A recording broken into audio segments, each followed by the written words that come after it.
All right. Hello, everybody. My name is B. Kong. I'm the Regional Volunteer Services Officer for the American Red Cross Los Angeles region. Thank you so much for joining our town hall this evening. We're trying out a new feature using Microsoft Teams town hall functionality. So you will see some limited options for participation. There won't be a chat box available for this, but you are welcome to add in any questions into the Q&A section on the chat. We'll be sharing a deck shortly. We have some guest speakers here that are going to share some experiences on the ground. We have some folks that are deployed currently, and we're going to be hearing from our Chief Executive Officer, Joanne Nallen. So I'm going to bring her on in just a second right now to make sure that you guys can hear from her. So Joanne, I'll pass it off to you. Thank you. And thank you for joining our call today. I am simply in awe of the dedication and commitment that the volunteers, especially right here in Los Angeles, have for our mission of the Red Cross. You put your lives on hold, whether it's an hour or a 2-week deployment, but you make an impact. We simply could not do what we do without you, our Red Crossers. So I want to take a moment and acknowledge that it was 1 year ago today that the deadly wildfire raged through the town of Lahaina in Maui and destroyed the town, created 8,000 people without a home and lost everything they had. And sadly, 100 individuals died in that fire. The Red Cross responded. Like some folks on this call, they responded as well. I'd like to show you a very short video to give you a sense of what Red Cross did on that island.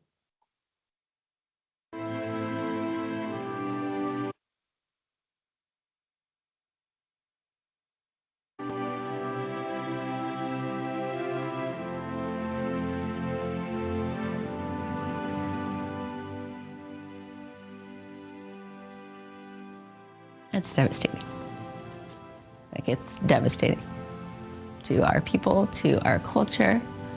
I mean, the amount of personal family and friends and community members that we've lost.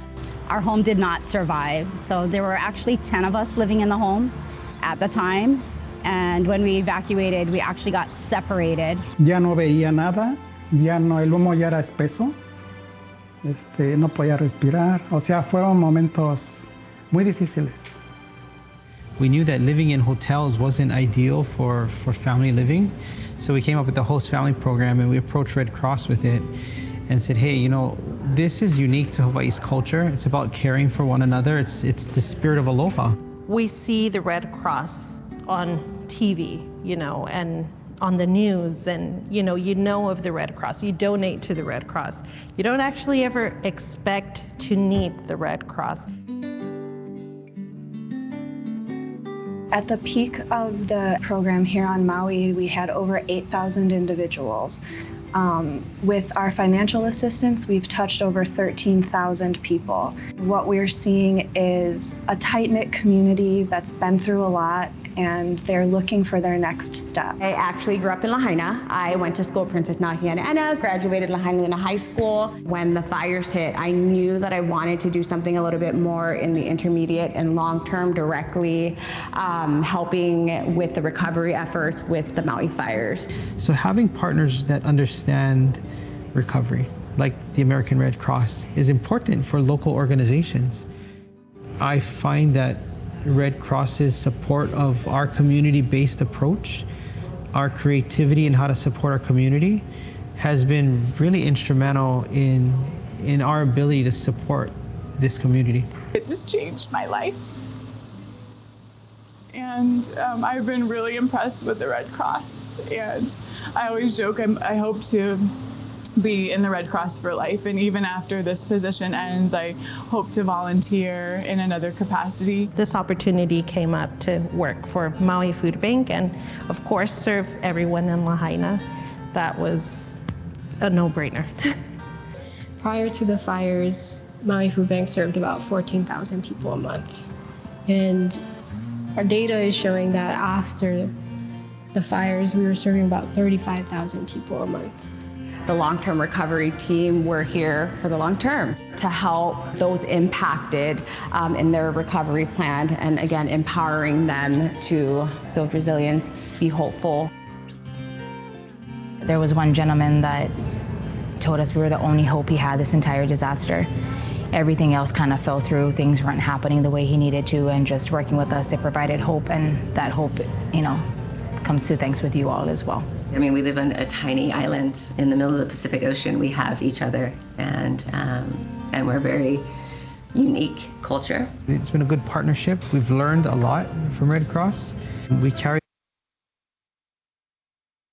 that kuleana, that responsibility now to help support our community, not just today, but till as long as it takes. Y gracias a la Cruz Roja yo tuve cuarto. Gracias a la Cruz Roja yo tuve comida.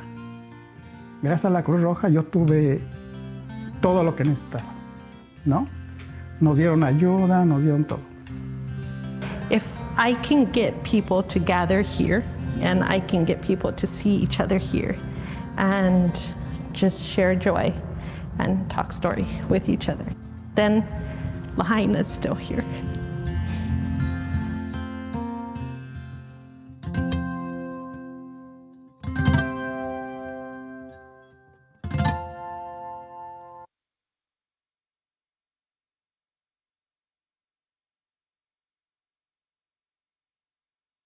So if you volunteered for the Red Cross, if you donated blood to the Red Cross, if you made a contribution to the Red Cross, you were a part of allowing us to be there for the town of Hawaii, of Lahaina, and the community of Maui.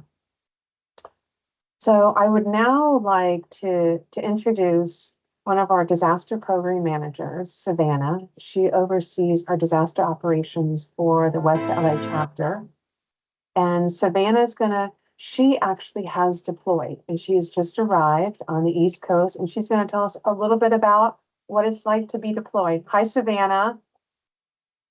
Hi, everyone. Let me turn back on my car so you can see me in the light. Thank you for having me.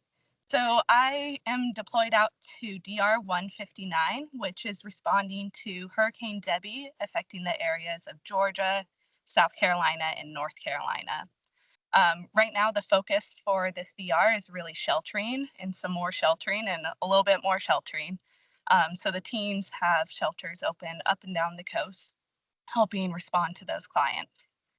I'm serving as a distribution of emergency supply volunteer right now. So that can range from a variety of things that I would be doing, whether that's delivering meals out to clients in the field for those that haven't gone to our shelters, or giving them comfort kits, cleanup kits, whatever that might be, just trying to find their needs and fill those with the help of all the volunteers out here, which I'm happy to say that there's 5 or so Los Angeles volunteers that are out here with me right now. Got to spend a day with Mark, who's with our Territory 2 chapter. So Savannah, any words of advice or perspective for folks who may be thinking about deploying? Yeah, I really recommend deploying. It's my first deployment, so I'm learning a lot, seeing the different side of the Red Cross. It's one thing to be volunteering in LA, but another thing to see all the different regions come together to support these people. It's really neat. That's great. That's great. Well, thank you, Savannah. Thank you for sharing your story, finding time, and deploying, for taking, leaving your home, leaving the comforts of everything, to help some folks in need. So, all right. Do good work, Savannah. Thank you. Thank you. So earlier today, I was on a call where Brad Kaiserman, our Vice President of Disaster Operations, was sharing his perspective about what's happening. And it was pretty powerful what he said. He said, no one does what we do.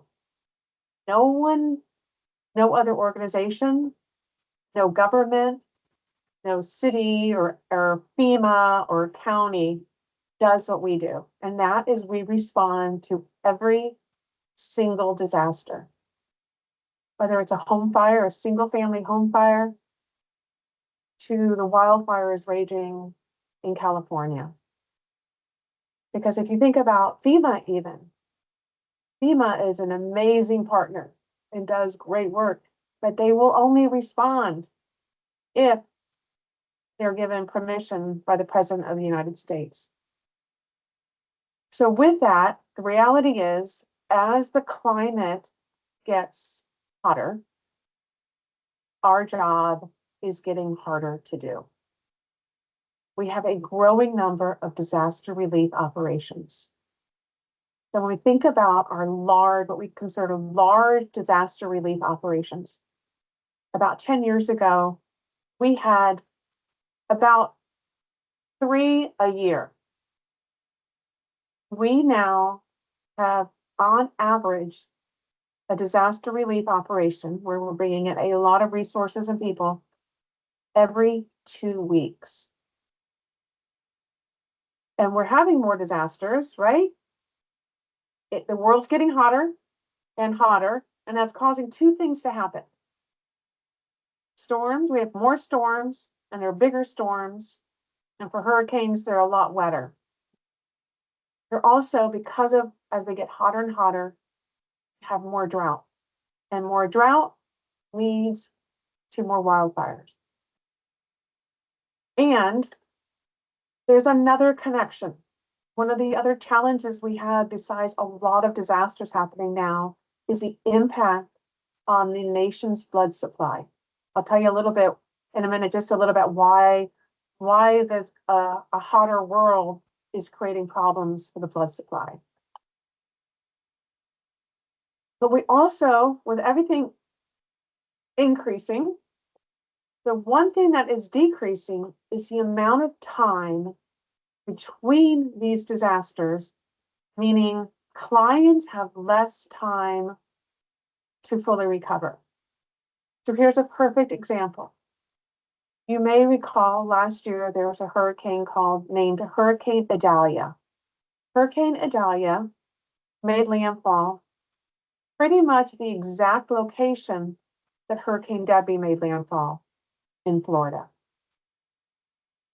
The Red Cross is still sheltering 165 individuals who lost their home. Last year to Hurricane Idalia, we had to evacuate them because Hurricane Debby was heading toward their path. And many of them were finally set to move into new housing on September 1. That new housing was impacted significantly by Hurricane Debby. So you can see when we talk about this, generally, this is happening in real time. So I'm going to read this story. So this is from a gentleman that we are taking care of for Debby. And he said, man, I was just in a shelter last year during Hurricane Idalia, and here I am again. It seemed like it's one thing after another. He had sought refuge at the American Red Cross Evacuation Center in Monticello, Florida. And I used to live near Monticello, so we call it Monticello, not Monticello, just so you know. They're very particular about that. And he's large trees. There's a lot of beautiful trees in this area, and unfortunately, they actually caused some deaths and losing everything. So the climate crisis is creating increasing challenges for the Red Cross areas, are continually being affected by more frequent and intense disasters. Next slide. Okay, this lovely woman. This is the 3rd time the Red Cross has helped me, said Judy Wilson at the Live Oak, Florida shelter, because she was impacted not only by Hurricane Idalia and Hurricane Debby, but she also suffered a home fire. She did add, the Red Cross has been there when I needed it. Is that the last slide, B, on that one? Yes, that's the last one. Okay, all right. So So let me tell you a little bit and just give you a little picture about Hurricane Debbie. So a week ago on Friday, August 2nd, it was forecast to be making landfall in Florida with 4 to 8 inches of rain. 2 days later, it then became, the forecast was historic catastrophic flooding of 20 inches. And that's exactly what happened.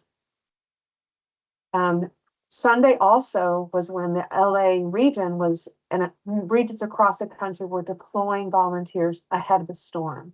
So for these storms, it's crucial that we get as much of our assets, our workforce, as well as supplies into the area before transportation is shut down. After the destruction across Florida, it then moved into Georgia. Georgia had less rain than Florida. However, when it got to South Carolina, the storm slowed to 3 miles. It was only moving 3 miles an hour. 25 inches of rain fell in South Carolina. The storm then went off back into the ocean, and it has re-entered the Carolinas for a second time. And they are looking at North Carolina now, possibly receiving 20 inches of rain. The challenge is Debbie won't stop. This is a storm that we see the forecast now is continuing up north as far as Vermont. We are basically responding and preparing for a disaster the entire East Coast. And we are not yet into peak hurricane season. We've got a couple more weeks. And if you do watch the Hurricane Center, there is another storm we're watching for a possible hurricane next Saturday. All right, so this is where the LA region can make such a difference and make an impact. We are asking volunteers, if you can find 2 weeks over the next 60 days to deploy to the East Coast, or possibly we're also deploying people regularly to the fires burning up in Northern California. Erica's going to come on the call shortly and tell you a little bit about what that looks like. But up front, it's a 2-week period. We cover all of your essentials and travel and meals and shelter. And we want to make sure you get the training and everything you need so that you can make the greatest impact.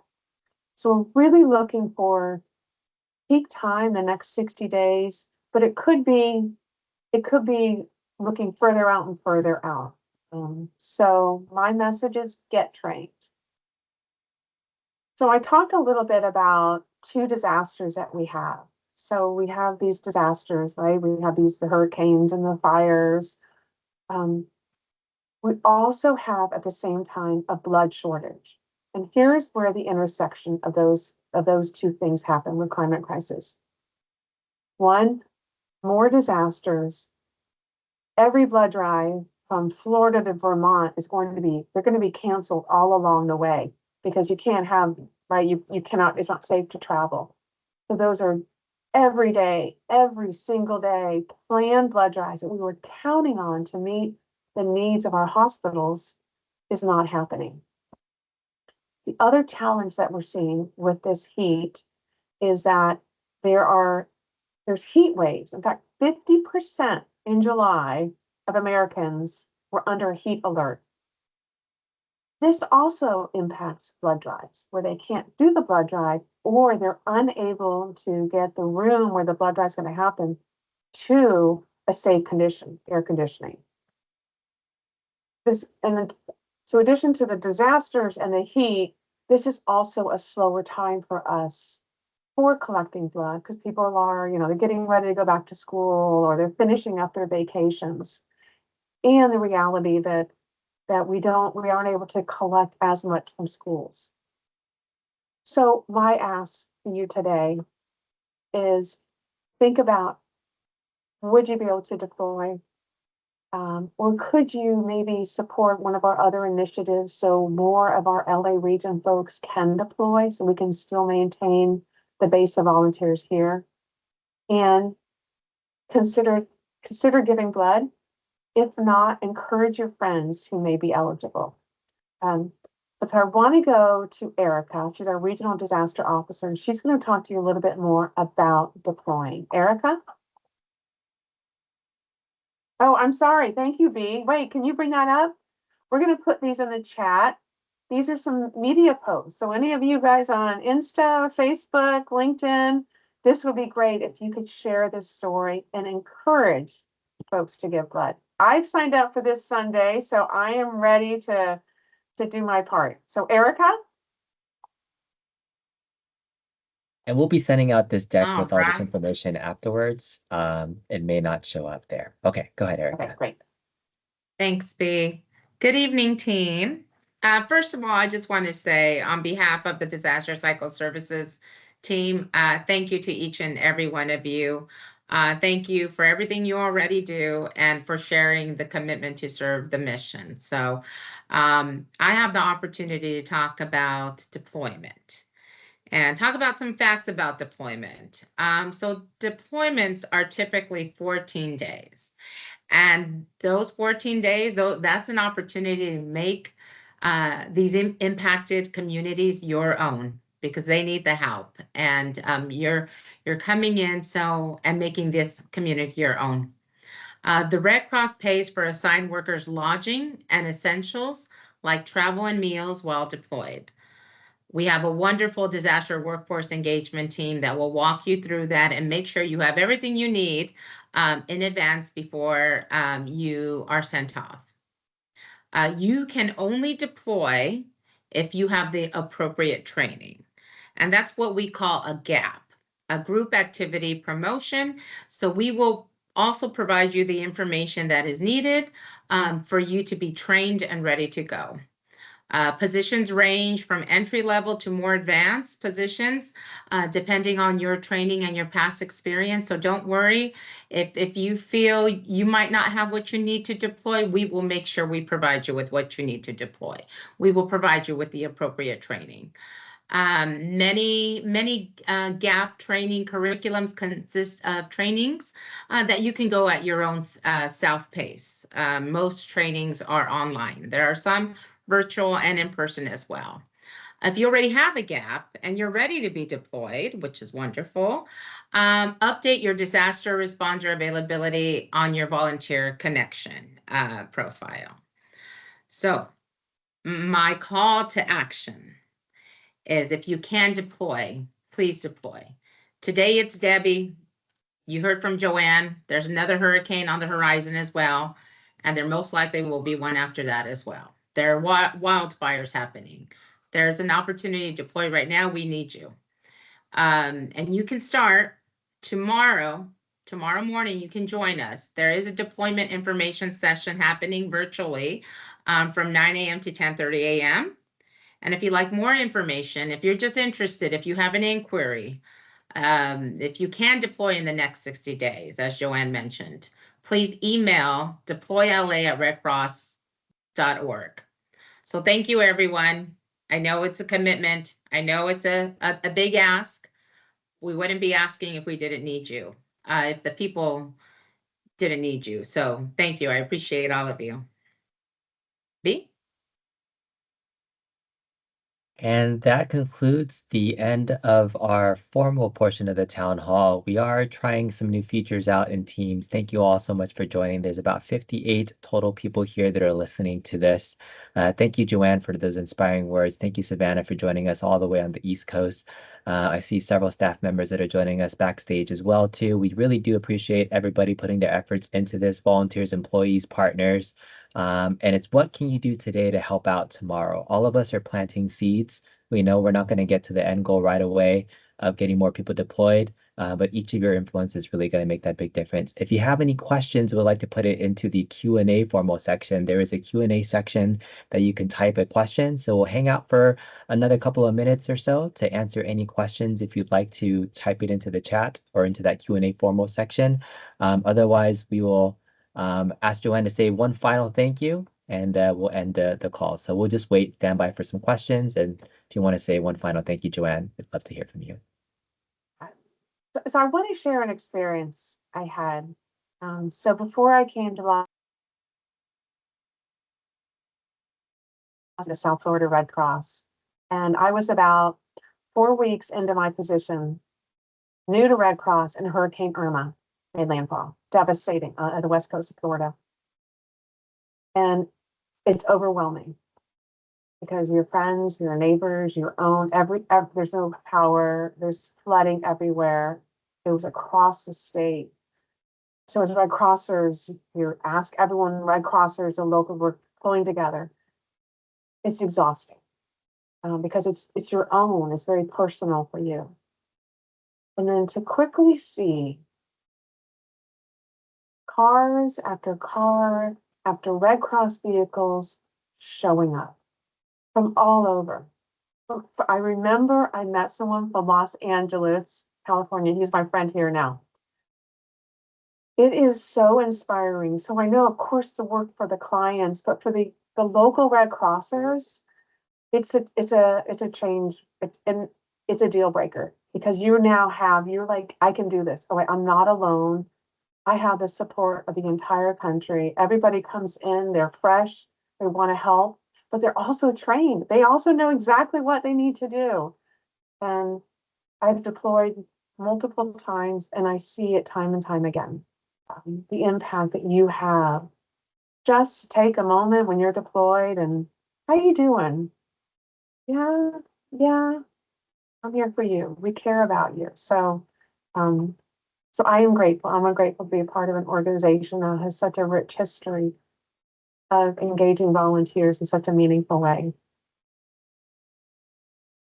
Thank you, Joanne. With that, I don't see any questions in our Q&A session, so I'll hang out just for a few more minutes in case anybody comes on. You're more than welcome to email deployla@redcross.org or email me directly from the invite that was sent out. We will share a follow-up with the deck and information that hopefully you can share out as well. Thank you all. Have a wonderful evening. See you next time. Thank you, Bea.